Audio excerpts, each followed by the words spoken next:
এই উম্মত তো এক নেকি দিয়া জান্নাতে যাবে। কয় নেকি দিয়া? একটা নেকি দিয়া জান্নাতে যাবে এই উম্মত।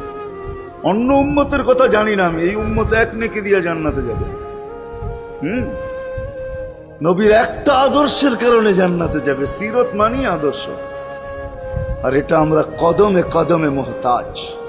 কেননা এই ছোট জীবনটা যদি গ্রহণযোগ্যতা পর্যন্ত পৌঁছাইতে হয় আল্লাহর কাছে, চাই নারী হই, চাই যুবক হই, চাই বৃদ্ধ হই, যেই মানুষই হই না কেন, যেখানেরই হই না কেন, যেই বাসারই হই না কেন, যেই বর্ণেরই হই না কেন, যেই পেশারই হই না কেন, যেই সোসাইটিরই হই না কেন, এই জীবনটাকে যদি গ্রহণযোগ্যতা পর্যন্ত পৌঁছাইতে হয় কার কাছে? দুনিয়া আলাদের কাছে না, মালিকের কাছে, যিনি এক ফোঁটা পানির থেকে অস্তিত্ব দিছেন, যার কাছে আবার আমাদেরকে ফিরা যেতে হবে।